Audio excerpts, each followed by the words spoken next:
Esperar o pessoal entrar aí na transmissão. Olá pessoal do Ranking, mais uma conversa aqui hoje com os candidatos. Hoje recebendo um candidato a deputado estadual aqui por São Paulo, Daniel José.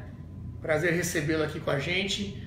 Lá no Ranking a gente sempre tem uma análise dos candidatos e dos políticos que estão em exercício, né, que estão lá em Brasília, deputados federais e senadores. E aqui nesses vídeos a gente tenta bater um papo, apresentar para o nosso público opções de voto também do pessoal que ainda não foi eleito, de quem está aí tentando entrar para a política, que é o caso do Dani. Dani, bom dia, obrigado por vir falar aqui com a gente. Pô, super obrigado, Renato. Valeu por me receber aqui no Ranking. Tô super feliz de a gente estar podendo discutir um pouco de política, de renovação política.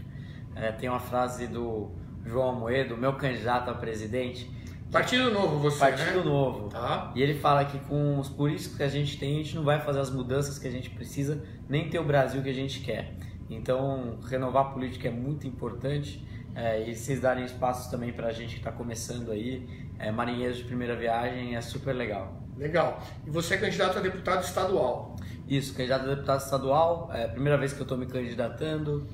Talvez assim, até me apresentar um pouco. Conta um pouquinho aí da tua história, né?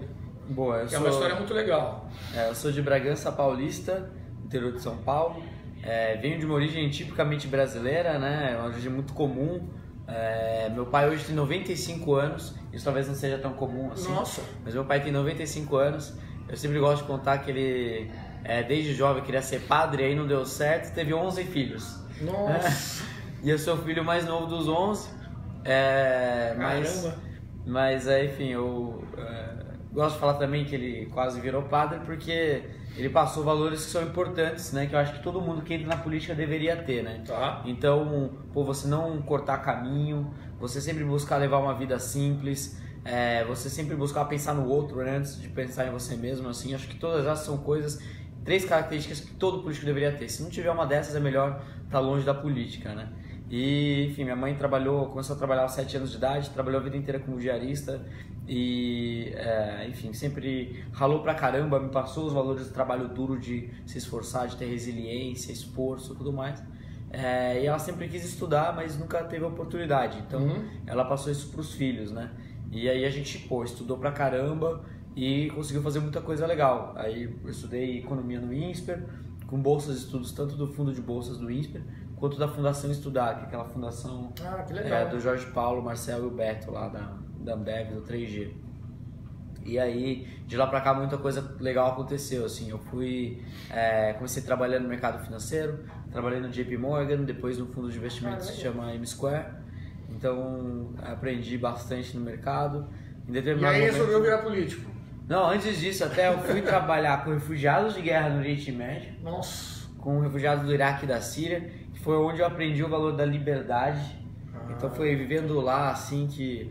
às vezes a gente lê os autores liberais, né? E a gente tem uma ideia da liberdade como conceito intelectual, né? Mas a gente não tem a ideia, assim, hoje, pelo menos a nossa geração, do quão importante a liberdade é na prática, né? Então, por exemplo, eu não tinha liberdade de ir e vir, eu era meio que observado, né, vigiado, isso me incomodava pra caramba. Entendi. Onde você olhava tinha foto do rei lá e tal, quase como um ditador, um negócio surreal. Dependendo das coisas que você falava, de como você questionava as pessoas, você era, enfim, de alguma maneira jogado de lado, assim, ou até o que aconteceu comigo de ser levado a ser interrogado. Nossa. Coisa que, poxa, eu nunca imaginei que fosse acontecer comigo, né? E isso, nessa experiência eu vi o quão importante a gente buscar, batalhar para ter nossas liberdades mais básicas garantidas e, na verdade, ter uma vida cada vez mais livre, né? E aí, assim, eu fui fazer mestrado nos Estados Unidos, né? Estudei em Yale por 2 anos lá. Tive aula com caras incríveis, com Henry Kissinger, sabe, com ex-presidentes e tudo mais. Foi uma experiência espetacular. E depois que eu terminei o mestrado, eu voltei para o Brasil para trabalhar com educação pública.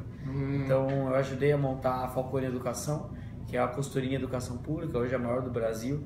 E a gente começou a fazer projetos lá no norte, né, no Pará, no Espírito Santo, enfim, aqui em São Paulo, em diversos estados, e inclusive no Ministério da Educação.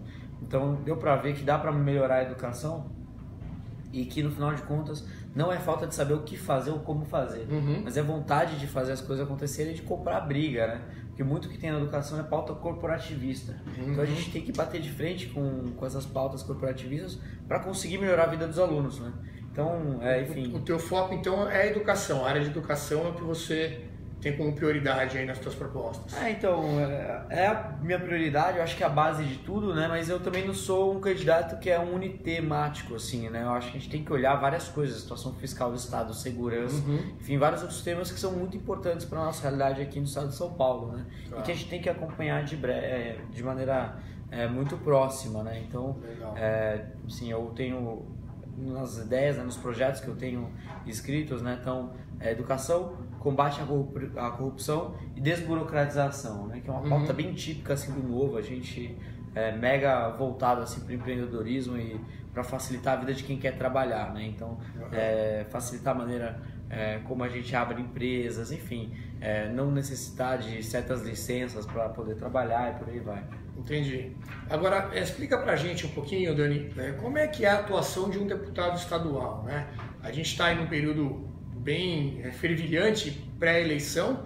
As discussões, a grande parte delas, geralmente é sobre o executivo, né? Sobre o presidente, principalmente, né? Essa batalha que a gente está seguindo até o dia 7. Governador também, o pessoal discute um pouco, deputado federal menos, deputado estadual, então... aquele voto que as pessoas não lembram quem votaram. Que pega uma colinha na frente da escola para votar. Pega uma colinha, depois ninguém sabe mais o que o cara está fazendo, qual que é a função dele. E eu sinto que o Estado ele fica meio num limbo ali, né? Porque você mora numa cidade, então o contato de quem se interessa até por política com vereadores, com o prefeito, ele é fácil porque no seu dia a dia você sente muito ali como é que isso te afeta. Brasília está mais longe, mas está todo dia na televisão. Você tem um sistema no Brasil que centraliza muito as decisões em Brasília, tanto na questão do poder como no dinheiro, né, na arrecadação. E o Estado fica aquela coisa que ninguém sabe como é que funciona. Como é que é isso? O que você pretende mudar se você for eleito a partir do ano que vem? Até uma observação é que hoje em dia a campanha para governador já virou coadjuvante, né? Imagina deputado estadual, né? Nossa, está muito longe do horizonte da maioria das pessoas, né? Mas isso mostra até um pouco do que tem acontecido na Assembleia Legislativa de São Paulo nos últimos anos, que é onde trabalham os deputados estaduais. Quantos deputados são em São Paulo? São 94 deputados estaduais.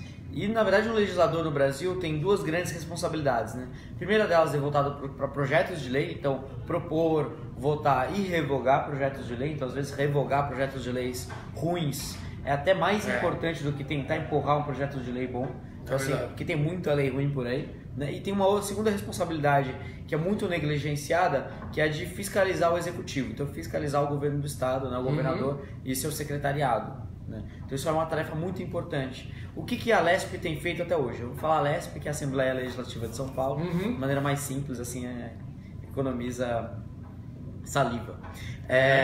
Então na LESP hoje, né, o trabalho de fiscalização do executivo ele não acontece. Por que não acontece? Porque para um político normal, né, comum, né, como a grande maioria dos que estão por aí, se eleger, para eles se elegerem, eles assumem uma série de dívidas, né, de campanha, não só financeiras, mas também de promessas, né, onde conseguir um cargo, eu vou conseguir. Porque toda a velha política, né, de maneira meio assim, etérea, assim falando, né, mas, generalizando, a velha política ela compra apoio, né? Então uma campanha tradicional você paga por um cabo eleitoral, você contrata um cabo eleitoral em troca de um cargo no governo no futuro. Então ele já chega lá completamente comprometido a ter que pagar esses favores. Completamente. Então ele já chega com o rabo preso com muita gente. E o que acontece, né? Historicamente, né, nas últimas décadas, o que aconteceu foi que esses deputados, né, na hora, né, de negociarem, né, eles negociam o apoio deles ao governo ou não, com base na quantidade de emenda parlamentar e com base na quantidade de cargos que eles conseguem destinar para as pessoas que apoiaram eles durante a campanha. A gente está fazendo um negócio diferente, né? A gente no Novo, a gente não compra nenhum apoio, então a gente faz uma campanha 100% voltada para a busca de apoio de pessoas que realmente acreditam, né?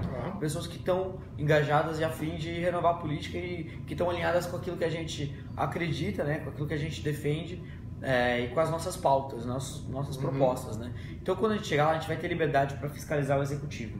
Então, e aí, acho que nem precisa falar muito, mas um trabalho de fiscalização muito importante que eu vou fazer vai ser voltado para a educação, que é onde eu já tive uma presença maior, onde eu já conheço os nomes, os números e que dá para fazer um trabalho bom, né? Sei o que dá para fazer, o que é importante ser realizado e por aí vai.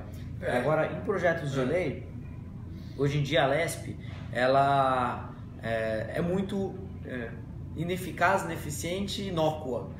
Por quê? Porque hoje a grande maioria dos projetos de lei, mais de 80% dos projetos de lei entram em duas categorias. A primeira delas é mudança de nome de trechos de rodovias e de estabelecimentos, de praças, por aí vai.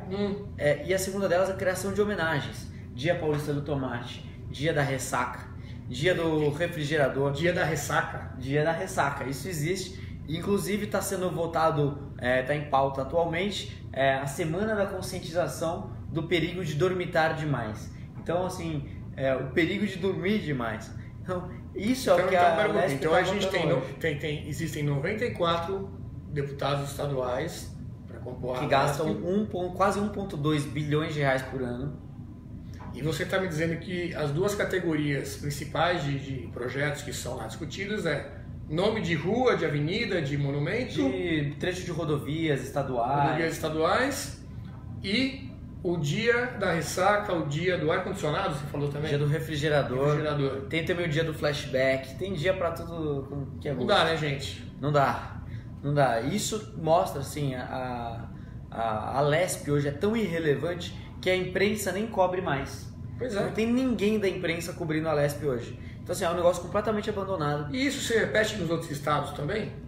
Olha, eu não acompanhei com tanta profundidade a realidade dos outros estados, mas eu imagino que boa parte dos projetos nos outros estados também seja assim, por conta daquilo que você mencionou antes também, né? Então, não só pelas assembleias estaduais atraírem pessoas que já não conseguem ir para o Congresso e que também não querem responder de maneira tão direta às necessidades da população como o vereador, né? Então, quem quer se encostar ali, fica ali na sombra, como né? Também o deputado estadual ele tem competência residual, ou seja, ele legisla sobre aquilo que sobra do deputado federal e dos vereadores. Então, ele está bem emparedado, ele tem uma competência limitada mesmo, né?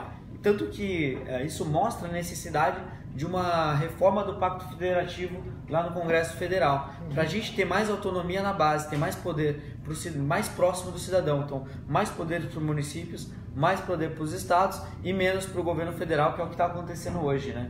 Tudo é centralizado lá e tudo se perde lá, né? Legal. O pessoal está começando a enviar perguntas, você que está acompanhando aí pode enviar também nos comentários. O Matheus e a Luciana, você comentou já sobre educação e eles perguntam mais detalhamento aí sobre as suas propostas para educação. Educação que eu sinto, Dani, me corrija se eu estiver errado, dinheiro não falta, né? Eu acho que o orçamento, não sei qual é o orçamento do Estado de São Paulo, não sei se você tem esse número também, mas enfim, recursos eu acho que existem, mas obviamente, claramente não está dando certo na prática as ações que têm sido feitas até agora. O que você acha aí? Cita aí 2 ou 3 ações específicas que podem ser feitas para a gente melhorar. Então, assim, olha, acho que para melhorar a educação é uma observação importante que não tem uma bala de prata, né? Não tem um ponto que sozinho você resolva todos os problemas ou um único problema que resolva a educação como um todo. Então, a gente no Novo é a favor de usar tudo aquilo que for possível usar para melhorar a vida dos alunos, né? Então, assim, isso pode ser desde melhorar a rede pública, uma formação de professores mais voltadas para a realidade da sala de aula e menos teórica, para uma carreira diferenciada para o diretor da escola, que é a posição mais crucial numa escola pública, para um currículo que seja mais simples e que ensina pelo menos português e matemática bem ensinado, porque hoje só 9% de quem termina o ensino médio sabe o mínimo de matemática. Só 9%. Então, sabe, 4 operações básicas, regras de 3, frações. E aí esse pessoal depois vai para a faculdade? Não, na verdade, assim, quando você pega um quadro da situação dos jovens de 19 anos, de classe C, D e E, que são jovens que vieram da escola pública, né?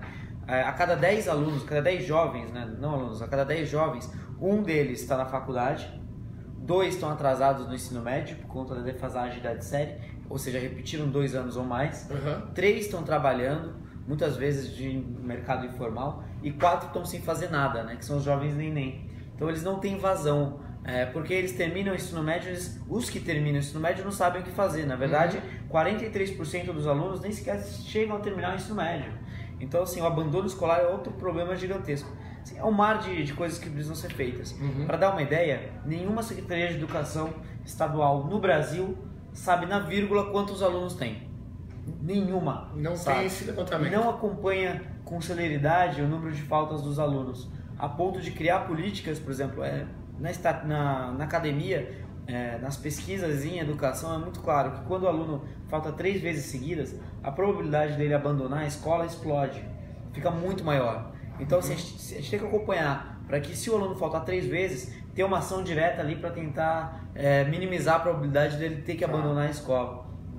E isso, enfim, na verdade são vários dos problemas que tem que resolver na educação, são nas pautas federais. O que dá para fazer no estado são algumas das pautas que eu defendo bastante, que muitas delas compram brigas homéricas e muitas delas são bastante impopulares. Eu vou falar 4 propostas aqui de maneira bem rápida. As 2 primeiras o pessoal, de uma maneira geral, do Novo apoia com muito vigor, inclusive estão no plano de governo do João Amoedo, né? E que eu defendo pra caramba. Que a primeira delas é o Vale Escola, que é você dar uma alternativa para os alunos e para os pais dos alunos que hoje são obrigados a colocar o seu filho na escola pública do bairro, a poder estudar numa escola particular de qualidade. Sobretudo para aquelas escolas que têm nota muito baixa, né? Hoje a gente mede a qualidade da educação no Brasil pelo IDEB, que é o indicador de qualidade do ensino básico. Ele é medido através da Prova Brasil, que é realizada a cada 2 anos, e o resultado vem só 1 ano depois que a prova foi realizada.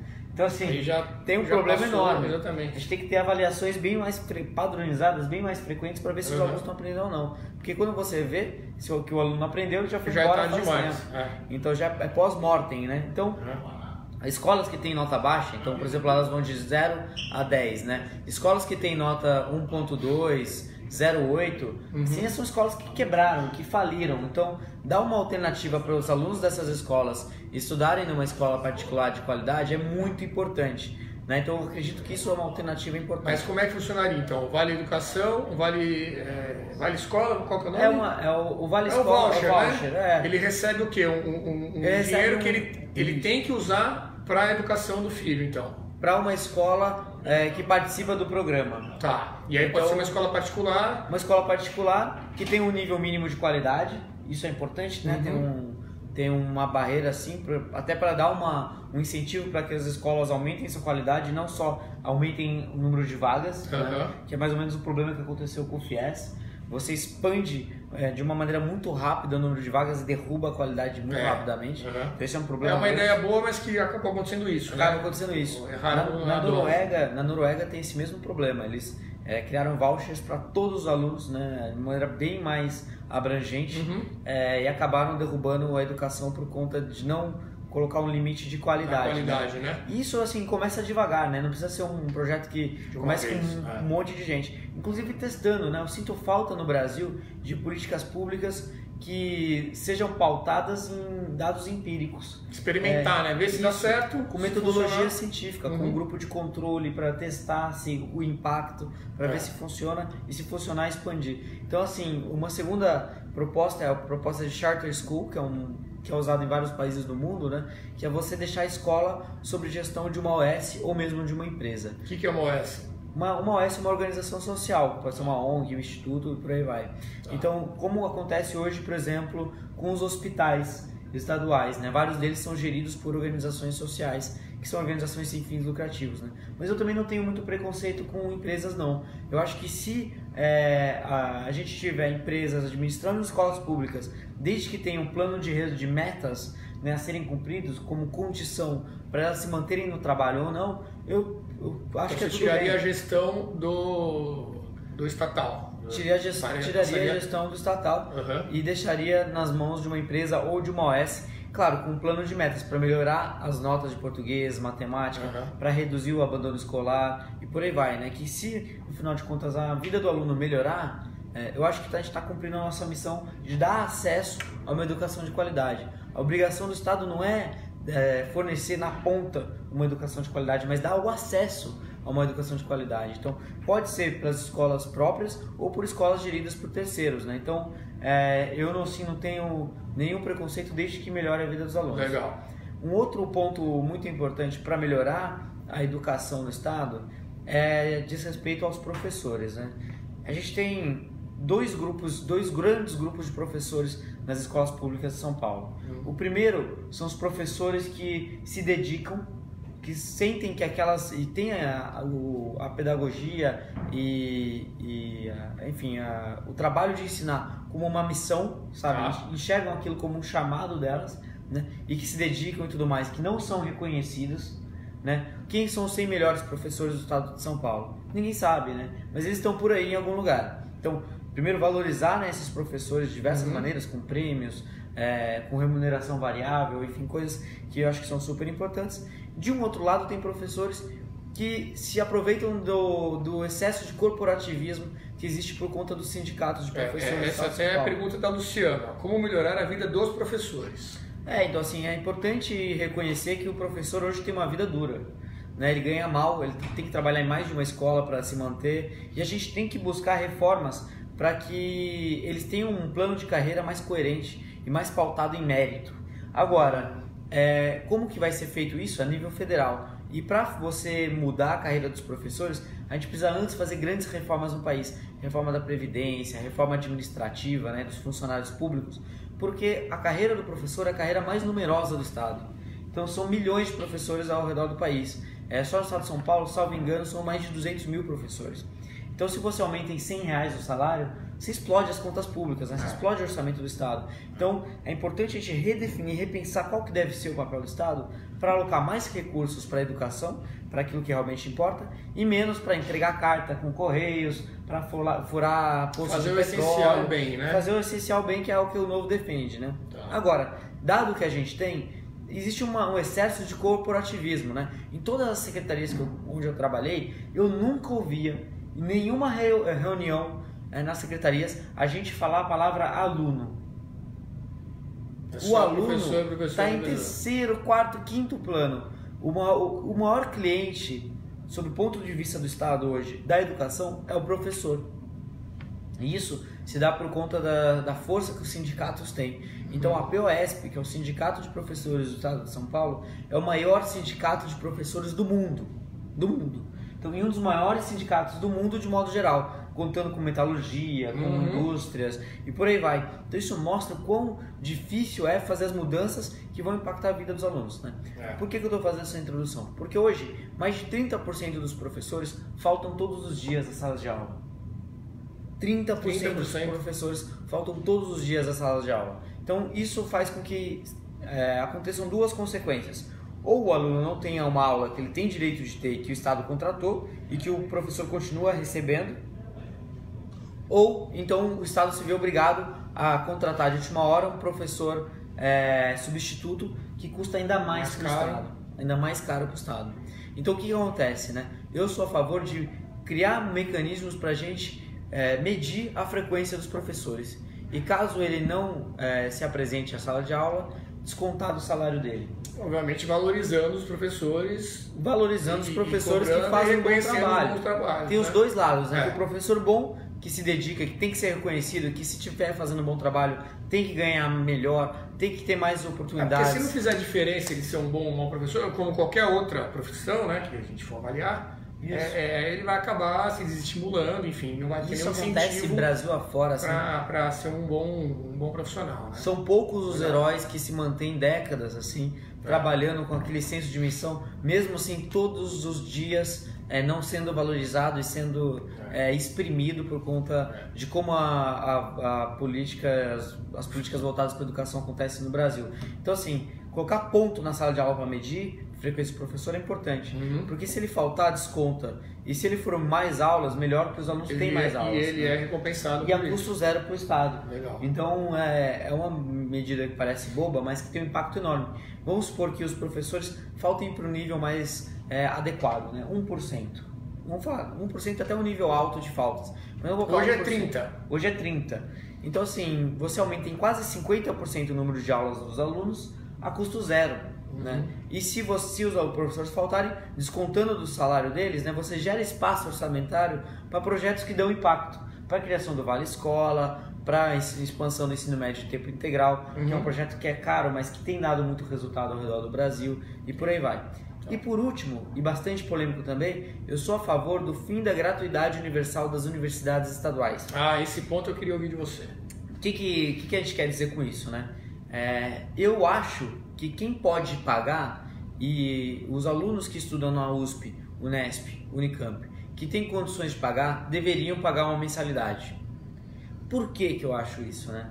Hoje as universidades estaduais, elas se mantêm através do ICMS, que é o Imposto sobre Consumo, e quem consome mais como percentual da renda são os mais pobres. Então ele é um imposto regressivo, né, que cobra muito mais de quem tem uma renda baixa do que de quem tem uma renda alta. Então, o pobre está pagando a faculdade do rico, é isso? É o pobre que está pagando a faculdade do rico, né? 3/4 de quem estuda nas universidades estaduais vem de escolas particulares. Então, em teoria, teriam condições de pagar por sua educação superior também. E um segundo ponto que eu acho que é importante mencionar, que na Constituição Federal não existe nenhum ponto, né? Isso tem um debate aí, mas não existe nenhum ponto que deixe de maneira muito clara que o Estado é responsável por fornecer ensino superior gratuito para os brasileiros. Então, não é obrigação do Estado. Uma vez que não é obrigação do Estado, aliás, é o artigo 208 da Constituição, a gente tem que dar um senso de que aquilo tem preço. Aquilo tem que ter preço. As pessoas têm muito essa sensação de que existem coisas grátis, né? Exatamente. Que ninguém está pagando. Sempre tem alguém pagando, né? Sempre tem alguém pagando e geram distorções de alocação de recursos enormes. Então, por exemplo, hoje, a maior parte dos recursos do Ministério da Educação vão para as universidades federais, por exemplo. E a menor vão para as escolas públicas ao redor do Brasil inteiro. Então, pensa que mais da metade dos recursos vão para quase, 2 milhões de alunos das universidades federais ao redor do Brasil. E o restante vão para os 40 milhões de alunos nas escolas públicas. Então, uma alocação de recursos muito mal utilizada. Aí o ensino básico fica completamente abandonado e esse aluno chega já para cursar algum curso universitário sem a menor base, sem a menor... aliás, assim, o ensino superior no Brasil é muito restrito, né? Só 14% dos jovens têm acesso ao ensino superior. Isso público e privado, né? E só 7 deles se formam. Então, a maior parte das pessoas nem sequer tem a oportunidade de pensar... 7% se formam. Esse é um número também assustador. É muito. Então, seria aí uma possibilidade para que quem tem a condição de pagaria o curso nas universidades públicas. A gente tem um estudo, né, que eu fiz com o Daniel Duque, que é um amigo do Livres lá do Rio de Janeiro, né, que é um grupo que eu faço parte também, e que a gente publicou e depois eu escrevi um artigo no Estadão falando sobre isso, né? No nosso estudo, na nossa primeira proposta inicial, que aí é onde entra o debate, onde que a gente pode buscar opções e tudo mais, mas que famílias de renda per capita, né, ou seja, cada pessoa da família com uma renda de R$5.000 ou mais, pagam uma mensalidade integral, que aí também é um assunto de discussão, né? Então, se, por exemplo, uma família de 4 pessoas... Só renda, então, que vai ser o critério, porque depois eu quero saber a sua opinião sobre as cotas também. Só renda seria o critério. Então, uma família, por exemplo, de 4 pessoas, que tem uma renda de R$20.000 ou a mais, pagaria a mensalidade integral. E aí dando bolsas de estudos de maneira progressiva, até que quando chega uma renda per capita, né, de R$1.500, uma família de renda per capita de R$1.500, então cada pessoa da família tem uma renda de R$1.500, então uma família de 4 pessoas, uma renda de R$6.000, a partir dali é 100% de bolsas para todo mundo, porque também a gente não pode restringir o acesso ali à universidade, ao ensino superior público para alguém que não tem condições também, né? Então isso é até um ponto que a gente tem que trabalhar. E o fundos de endowments, assim, de criação de fundos de ex-alunos, né, doando para as escolas também isso poderia ser uma coisa. No Brasil não tem essa cultura. Não tem essa cultura e poderia complementar a receita de uma universidade, né? Mas eu acho que esse é o primeiro passo, né, que a gente deveria colocar num debate sério na sociedade, porque o que acontece hoje, né, na verdade, desigualdade no Brasil, né, e muita gente da esquerda fala que é uma dívida histórica, na verdade é uma incompetência consistente do Estado de sempre arrecadar de quem menos tem e dar mais recursos para quem menos precisa. Não preciso nem falar dos privilégios do judiciário, da elite do funcionalismo público, na previdência, dos militares e por aí vai. Então, assim, é o tipo de coisa que acontece historicamente, né, que a gente tem que mudar com política pública. As cotas, você acha que é um caminho para isso ou não? O que você acha? Então, cotas eu acho que deveria ter começo, meio e fim, e que eu sou a favor de cotas sociais. Porque se tem uma proxy, né, uma medida de você medir desigualdade de oportunidades no Brasil, é a renda. Não raça, gênero e tal. Acabei de ouvir hoje num debate com uma candidata do PSOL que estão implementando na Universidade do ABC, né, na Federal do ABC, na UFABC, cotas para transgênero.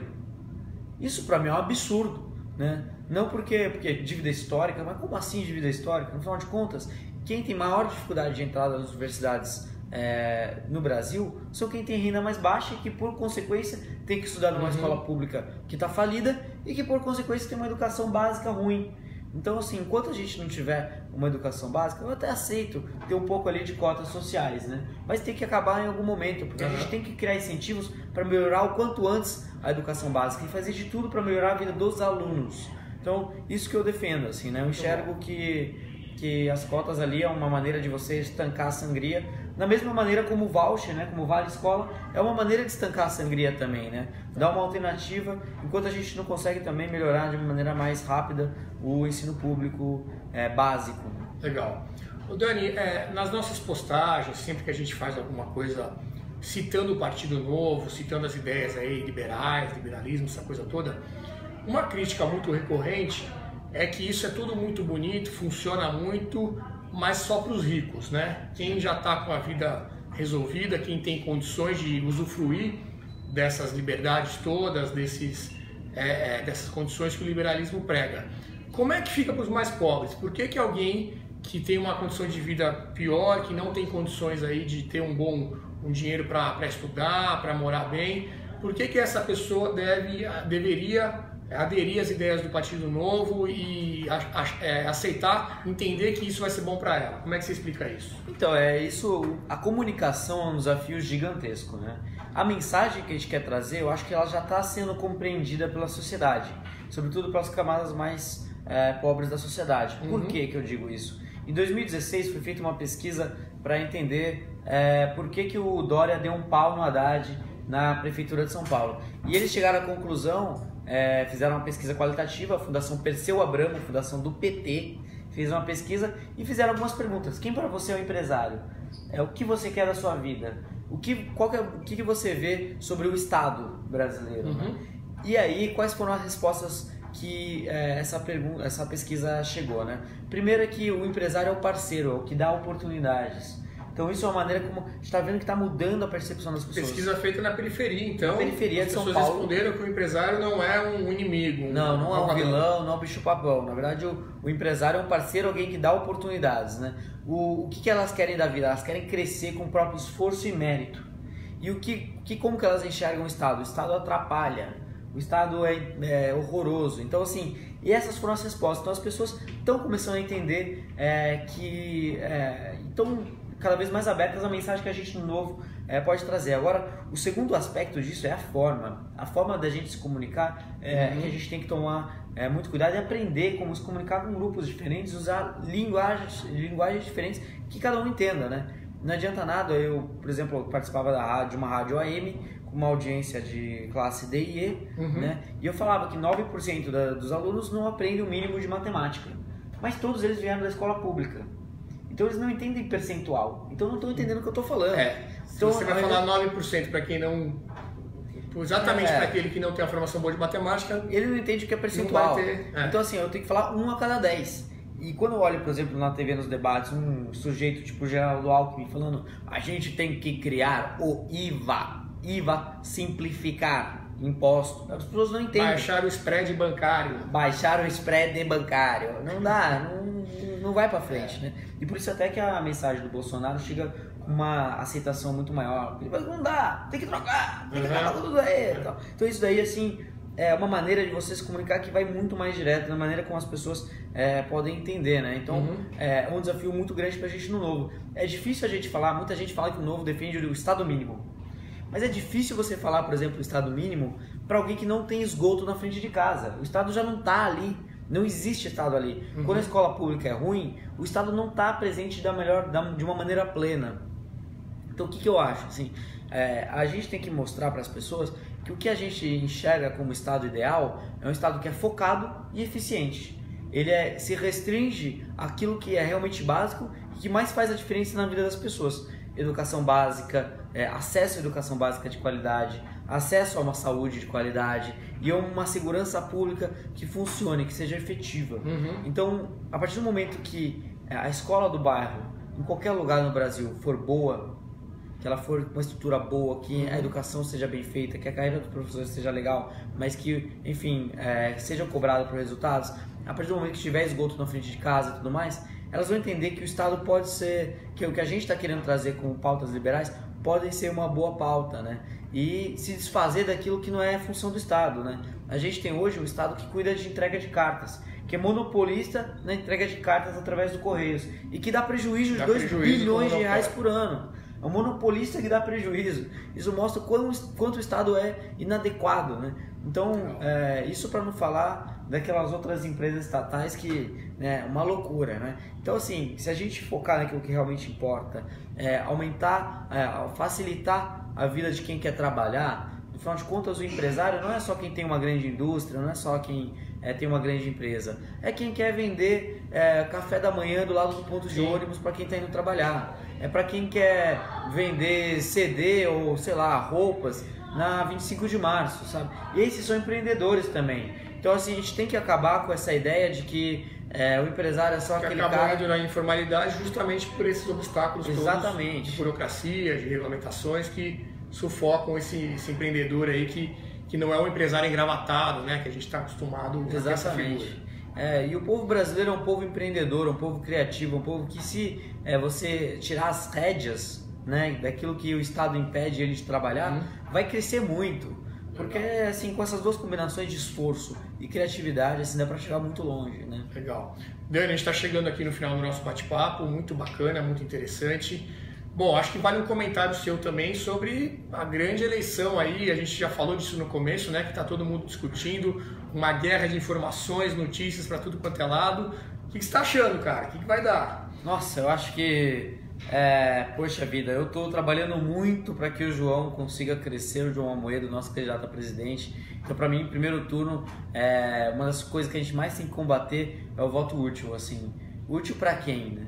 Útil para o país? Não. Né, útil para algumas pessoas que levam essa ideia para frente, né? Então eu convido a todo mundo a votar em quem acredita, né, quem acha que é o melhor candidato, e aí no segundo turno a gente vê, né? Porque no final de contas se a gente tem uma chance hoje no Brasil, e eu como candidato novo enxergo que é a primeira vez que a gente tem uma chance de votar em alguém que você realmente acredita que seja bom, que no meu caso é o João Amoedo, né? Eu, pela primeira vez, me sinto assim na posição de votar, não no menos pior, mas, porra, na pessoa que é o melhor de todos, né? E isso é um negócio super raro, super difícil, né? A gente tem que aproveitar essa oportunidade, né? Então, o que me preocupa é essa polarização gigantesca, que não serve a ninguém, e que, no final de contas, seja lá o que acontecer no país, vai ser ruim. Me preocupa muito todas as fake news, toda a manipulação que existe de informações, né? E, enfim, né, eu acho que eu costumo falar que a pilha da minha bola de cristal acabou. É verdade. Nessa altura do campeonato eu já não consigo prever mais nada, né? No Brasil tão volátil, tão instável como o nosso, com instituições tão fracas, né? Pensa que até algumas 3 semanas atrás, um presidiário de Curitiba era candidato à presidência da República. Isso mostra o quanto que as nossas instituições estão fracas, né? Então, hoje a gente ficou sabendo que ele vai dar entrevista. O Lewandowski autorizou o Lula a dar uma entrevista para a Folha de São Paulo, a gente até já destacou aí na página. Então, enfim, até o dia 7 muita coisa vai acontecer ainda. a gente tem um... Enfim, tá aqui o Daniel José, então, candidato a deputado estadual por São Paulo. Número? Meu número é 30300, então é um número bem fácil aí de lembrar. No dia 7 de outubro aí, se vocês gostarem, né, do que eu falei, depois acessem a minha página no Facebook, Instagram, facebook.com/DanielJoséBR, tá aí também na descrição da live.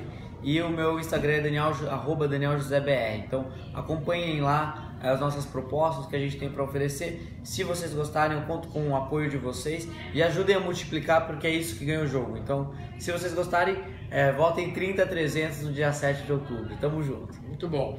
Lembrando que a gente aqui já recebeu candidatos de diversos partidos, a gente já conversou com o pessoal do PSDB, da Rede, a gente teve um debate aqui, não sei se você acompanhou, um candidato novo e um candidato do PSOL. Né? Então, assim, PDT também, a gente já recebeu aqui.